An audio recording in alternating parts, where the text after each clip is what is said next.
What are we doing? what I think we need to be doing is switching the allocation of our marketing budget. Okay. Whatever percentage you have doing traditional SEO content marketing, draw back on that, pull back on that a lot. And instead, what you need to be doing, if you're just talking content, there's a bunch of other stuff that you need to be doing. Yeah. What you really need to be doing is on your website, make sure you have foundational content. And what I mean by foundational content is that content that answers the buyer's questions. Award-winning web people are selfish. We care about ourselves. They want to know, do you understand my problem? Can you solve my problem? Can you prove that you've been successful solving problems like my own?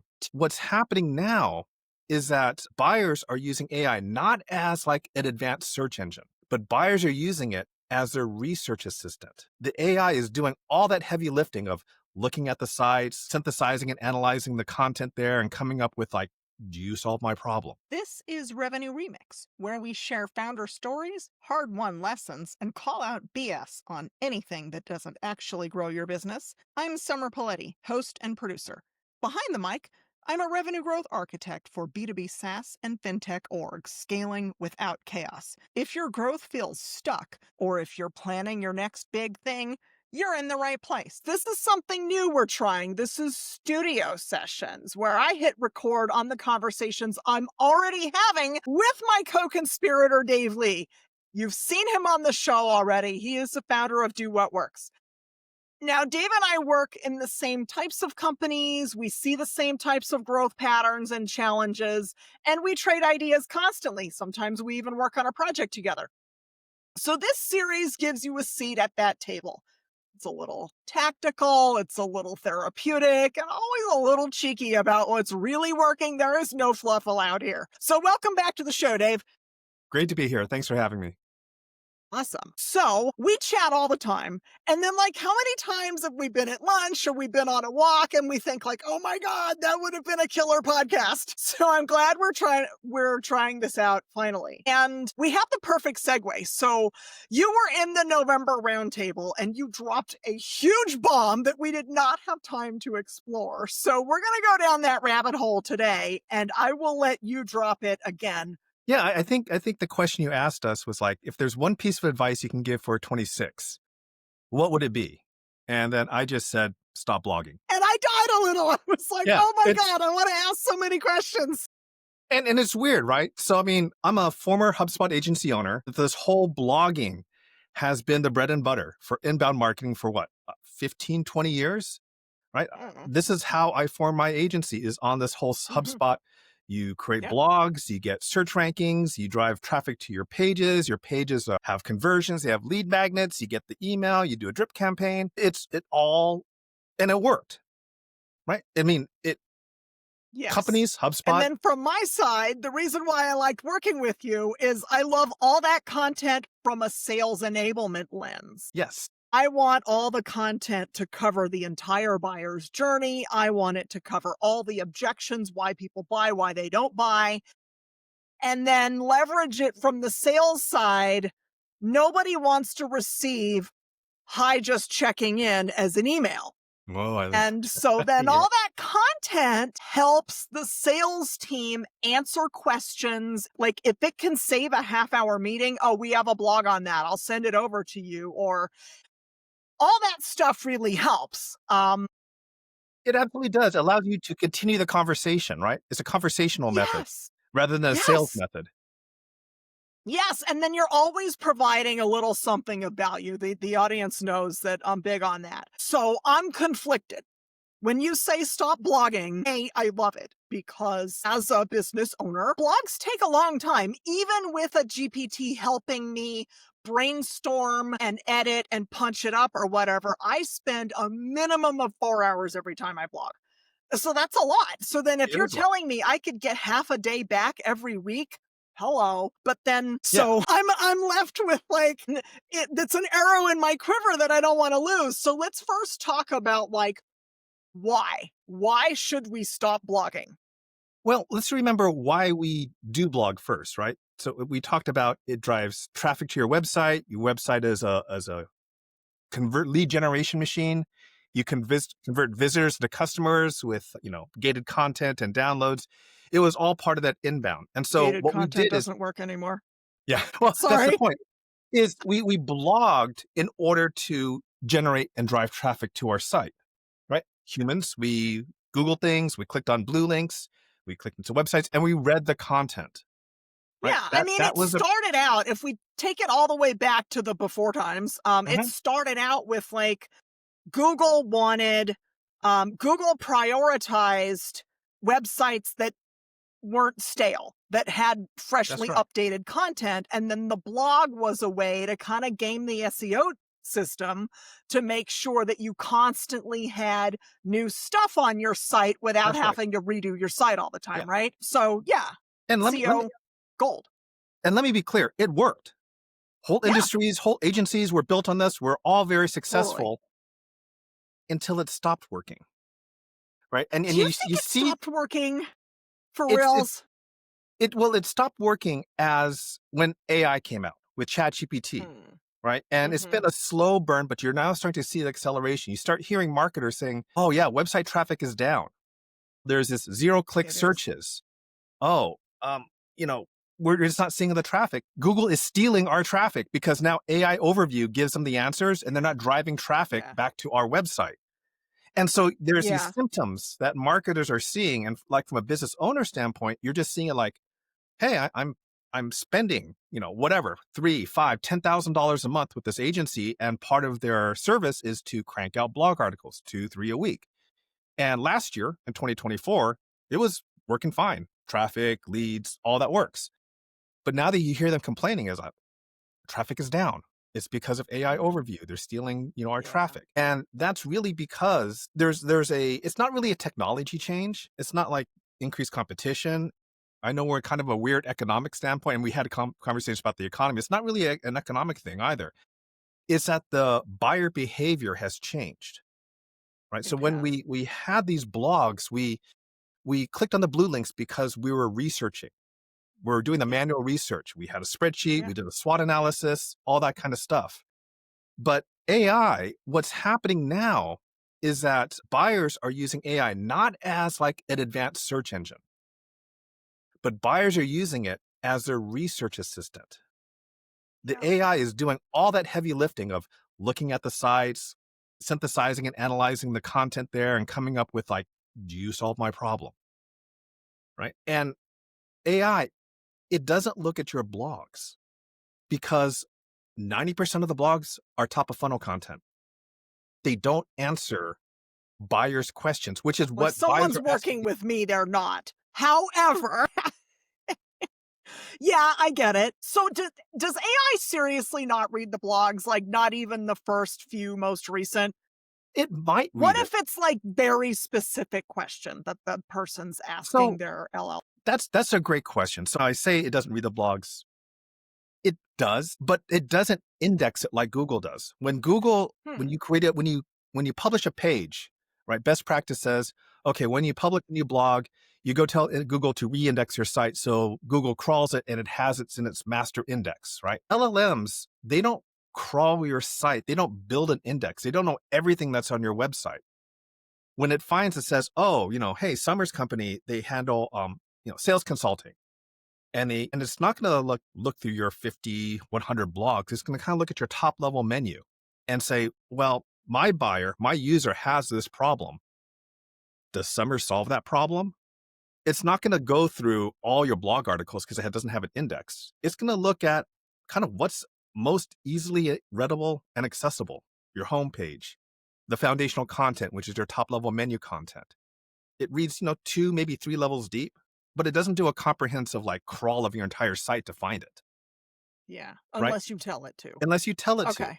And that's what I mean, that blog articles are usually top of funnel content, which is not the questions that buyers are asking AI. They're asking Yeah. sales So questions. I don't like those type of blogs, but I do get it. Most are top of funnel marketing fluff. Our stuff is the best stuff since sliced bread. Okay. So devil's advocate, plenty of people still are. I think we're in a transitional Yeah, phase we are. still. And it might be, and it's not just generational. I think some of it is also industry specific. Some have bought into this technology more so than others. Um, Although I was really proud. Mr. Paletti used ChatGPT for something recently. It was Hey. fantasy football, but still, like, finally. But and then some people are Googling, some people are AI searching. Are we still in a phase where like we should write for the human reader in addition to the bot? So kind of, right? So when buyers go through the jobs that need to be done when they're looking for a Mhm, vendor, right? They eventually do hit your website, but they mhm, only get to your website if you've made that shortlist. If AI has mhm, recommended you, then they'll go and visit your sure. website and then they'll read some of your stuff to validate, Mhm. right? But more and more people, and can I give you a stat? This is Stats! I love stats too. So this is not just Dave Lee in his ivory tower, sitting there pontificating about stuff. Let me read you two stats. I know, right? The first stat comes from Forrester, and I'm gonna look off screen because I have this pulled up here. So 89% of B2B buyers use AI in their purchasing Mm, process, right? Almost 90% of B2B buyers are using AI when they're going through their buyer's journey. So this is not like I'm special, I'm different. No, my yeah, buyers don't do that. No.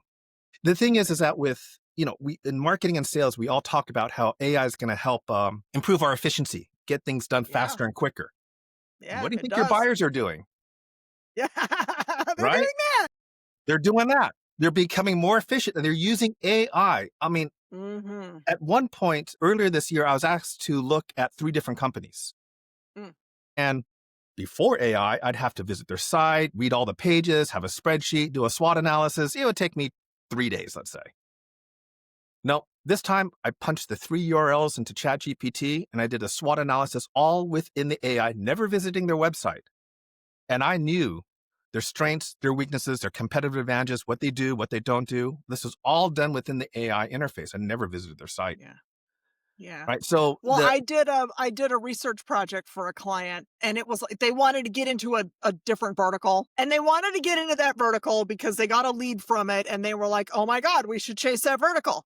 Time out. So then I did a big research project for them, and I used ChatGPT. Actually, I compared Gemini and ChatGPT. Did a what do you call it?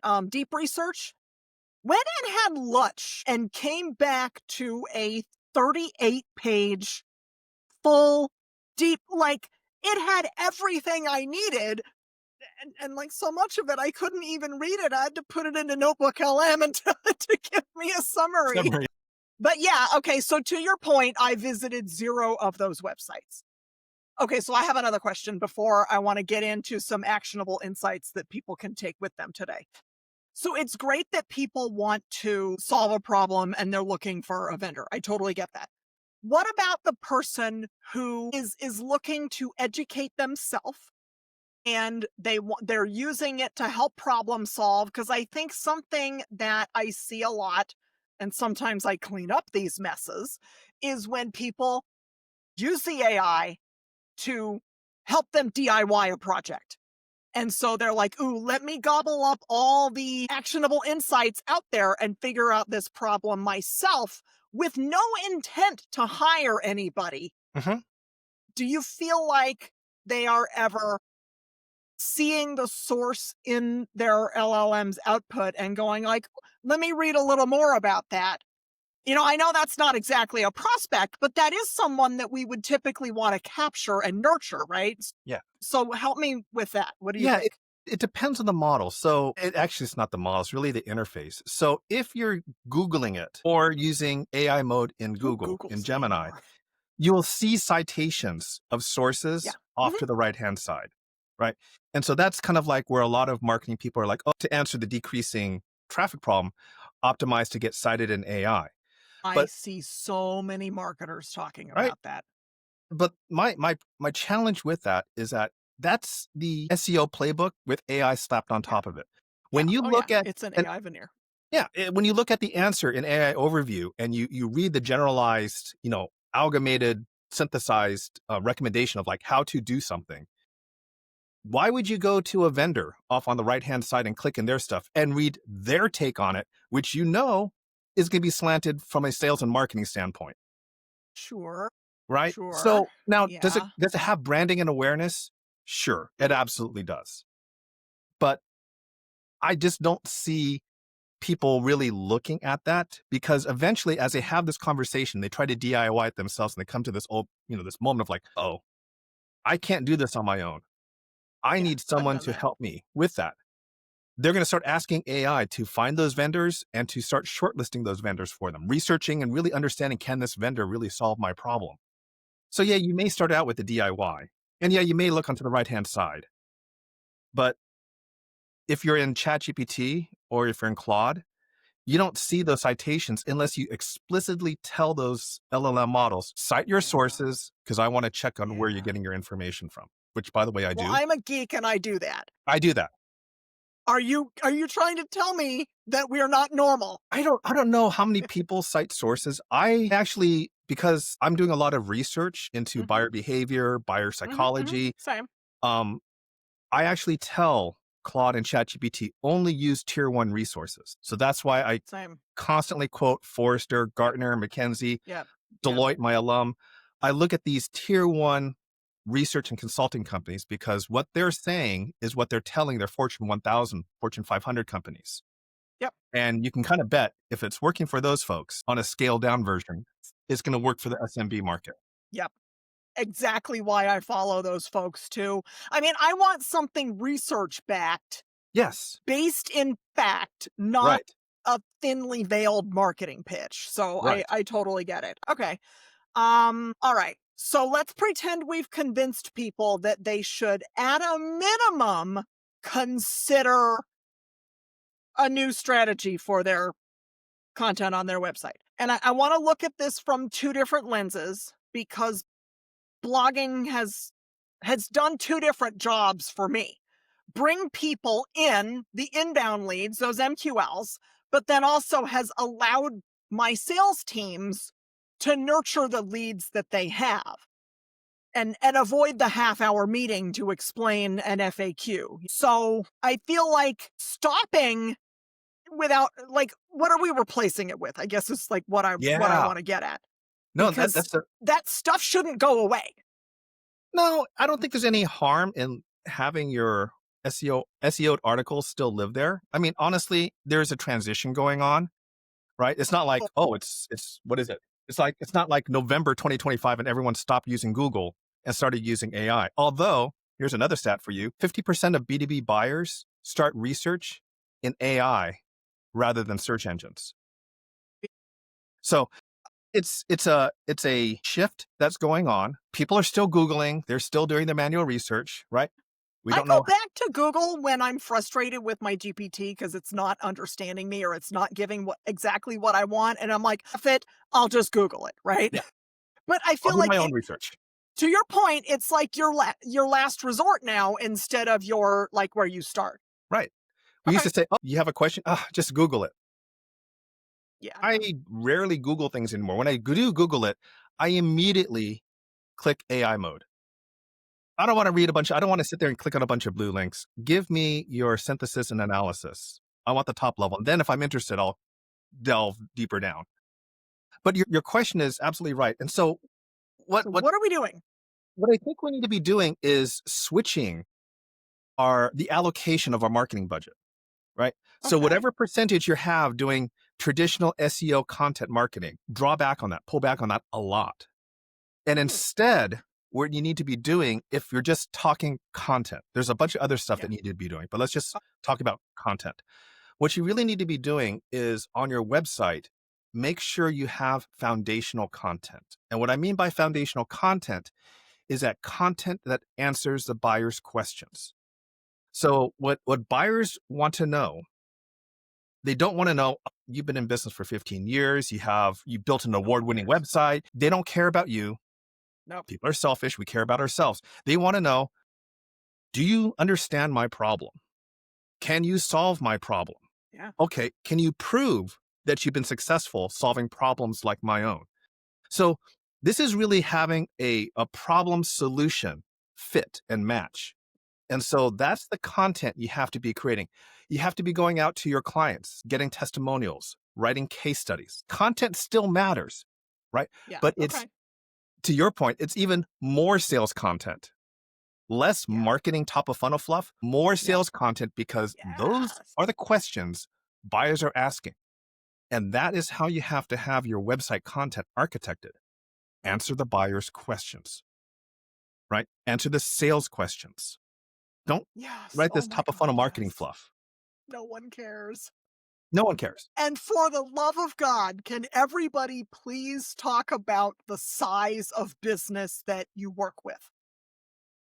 The industries you serve, the size of business that you work with. I even go out looking for collaborators and I can't tell if this marketing consultant works with the same type of clients that I do because everybody's still trying too hard to be all things to all people.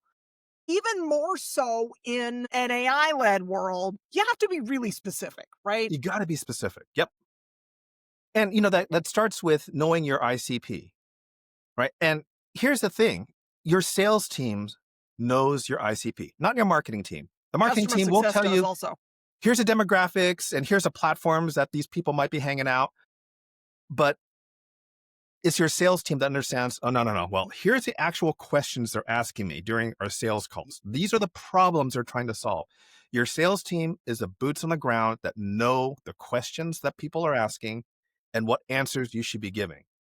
So Yeah, this is what I for sure. mean. You need to reallocate this content marketing budget away from top of funnel marketing fluff and devote it to interviewing, pulling that good information out of your sales team and getting it on your website in a format that AI can easily understand. Yes, all of that. So if it's not a blog, what is it? It's I Let's call it pretend we have a great success story for Yep. a client and we used to write a blog about how to, this sounds so LinkedIn, how to 10x your leads next month, something like that. And we're kind of, we're showcasing a success for people to read about, all that good stuff. So if not a blog, now what? it's a top level menu, and it's something like case studies, testimonials, use cases, maybe even industry. It has to be Use something case? that Okay. AI has synonyms for, right? So if you don't like saying case studies, testimonials, success stories, AI knows these are all similar things that showcase at what you've done. And that needs to be on the top level menu because AI doesn't want to crawl through your blog structure and try to find it from your November 2024 posts and your Yeah, no. September 23 and I your don't want to July do that either. 25. It's not gonna find it buried in that dozens and dozens of blogs that you have under this thing called blogs. You need to have it So front and center. if you have a new topic that you want to write about, I'm envisioning here. You had a recent success. You want to market that to some degree. You want to showcase that. It's a common problem that you see. You want to kind of draw in your people with that. So it's not a blog, and I'm trying to figure this out. Like, it's not a blog anymore, okay? But then, like, let's say you have an industries served page, and then you've got the page that says financial services, that's mine. And then you like put it on the page? Like, is there a new, like, what? So you have like a new section and like here's a recent. Yeah, so I mean, you could have like an industry served. You can say SaaS, manufacturing, fintech, candy store. I don't know, whatever, right? So, but within that page, you talk a little bit about what specifically those industries have. Fintech issues are different from SaaS issues, which is different from manufacturing issues. Again, you want to demonstrate that you know what the problems they have, and if you have on that page a success story, and call it success story. Call it a testimonial. I mean, don't be cute and try to wordsmith Yeah, stuff. I learned. Yeah, Plain no, Jane. we're not going to talk about that. I learned that the hard way. Make it obvious to these. Hey, don't leave them guessing, right? Well, and by the way, I was not the one who wanted to be cute. I followed someone else's advice. I'm like, I want to be just normal and speak like regular English instead of cutesy whatever or corporate speak. I'm almost thinking it's shorter, right? If it's like, hey, we have this new we came across a new we solved it for a client, we want to put it on the website. We used to write a blog and take 5 hours to write it, but like you could just put a blurb on the page, like that feels shorter. Yeah, it Okay, is so shorter. Here's the problem. Here's how we solved it, and this was the result. The problem is, yeah, And it then, doesn't have to be a huge story. It's not yeah, one sentence. It's a paragraph or two. it's a sentence or two. I have the attention span of a gnat. It's a sentence or two with a couple bullets and then a sentence, Yeah. right? And name the client. Okay. If you can name the client and the client contact, that's also more powerful. If it's actually supported, so this was your case study for this fintech company, and then, if you also ask that client to leave your review on a trusted review site, Clutch or Trustpilot or whatever, AI actually does go out to those directories and validates you third party. But so then I want to be able to repurpose it and have the sales team able to use it. So short blurb can be a carousel on LinkedIn. It can go in an email. And then I'd have to think about how the sales team could use that, because it's not the same as, hey, we came out with a new case study. Let me email it to that guy who has been ghosting me for 2 months. But so that guy can get a blurb in an email. Um, okay. Yeah, and say, I, hey, I I can envision this, but like right now, and I do want to wrap up because I said I was going to be short, and then we get to yapping. Is there still any use currently for like a newsletter or blog or something? Like I'm thinking like you announce a new strategic partnership, and you each blog on each other's sites. Like that's one of that's one of my arrows that you just took away. Do we still do stuff like that? Do we do PR style announcements, yeah. So if there's one use or does case, it not matter? no, it does matter. So there is, I think, one use case for I use air quotes here, a blog, and that is a thought leadership piece, a deep, deep thought leadership piece, not something that you can just chat GPT your way out of, right? You talk to your CEO, you talk to the product manager. It's a very in-depth thought leadership piece that has a place in blogs because you don't come up with those thought leadership pieces 3 times a week, No, once you a do week. not. It's You just maybe better not. once a month. You You're have, too in love with yourself if you are. yeah, then it's not really thought leadership. You're just kind of doing a train of thought type of thing. But if you come up with a thought leadership piece that's truly impactful, that could be a blog. Mm, That can be repurposed and used in your monthly emails, right? But the cadence is different. I mean, like I said, if you have a thought leadership piece every day, every week, that's not thought leadership. You haven't really done a really deep dive and you're thought just a about it. pontificator. It's more than 4 hours to do something like that. So yes, there is a use case for the blog to remain, but it's really a thought leadership piece, something that makes people go, that's interesting. And it I provides a like deep that. education than what AI can give you because AI just summarizes all the top level marketing fluff that we've been creating for 20 years. Yeah. And those are like deeply personal because it cracks into your head. Like those are the ones that I find I don't talk to my GPT about them until after I've already written them. And what I will do is run it through. I'm really bad at like a call to action because everything should have a call to action. Like you wrote this, what's the freaking purpose? What do you want people to do? So I need help with that. And sometimes the opening doesn't hook the reader as Yeah. much. Or like I need a catchy title. But those are the ones where A use AI very, very lightly. They take longer to write, but they get a lot more views. Yes. Okay. Because it's your personal insight. It's from drawing from And I your kind of do it when I'm experience. inspired. Yeah. Like I don't do it on a schedule No, because I don't think you can schedule that, right? you can't schedule thought leadership Brilliance. ideas. I mean, we've talked about some of the best ideas that I have and some of the aha moments that I get is when I'm sitting there taking a walk, stepping away from my desk. I'm like, that's really interesting. And then you start developing it on a walk or something. You can't, it's not the scheduled thing. No, you can't. And then that's when I pull out ChatGPT and I talk to it while I'm walking so that it can outline it and I don't forget my. Yeah. So, Okay, I love that. So let's see. Let's summarize it fairly quickly for the yeah. people who are skimming. The topic was stop blogging as much. And the reason why is LLM research tools don't crawl that like a human would. So, for the most part, you're wasting your time and money. And what you can do instead is come up with short, do studies if it's small, a case study if it's big. By the way, don't get your case studies anymore. Um, and save the blog for big, meaningful thought leadership pieces. Yeah.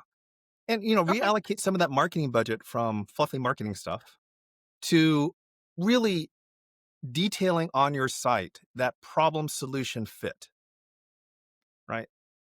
You really need to have that. They not so much features and benefits, although you still can Dear God, have no. that there, but that's not the focus. It's what problem is it solving? And that's where you go to your sales team or your product development team, because when they developed a product or developed a service, it was to solve for a specific problem. Yeah. What Yes. is And it? I'm going to add your implementation lead and your customer Yes. success lead need to be there too. Yep. Because they know why people are excited when they first come in, and they know, oh my God, the customer success people, like they know all of the really unique and interesting ways that people are using the product that are Hmm. gold in sales demos. That's right. We don't have time to talk about that today, but that's like my favorite is picking the brains of the customer success folks. Yeah, absolutely. All right. Well, Dave, I appreciate you hanging out and letting me run some of that through my brain. I hope it was helpful for the folks listening. And these thought leadership pieces are not going to be scheduled. So if you're listening from the gym or the car, subscribe to the show and look for a studio sessions piece. And that'll be one of these where we solve the problems of the day in a half hour-ish. Thanks for having me.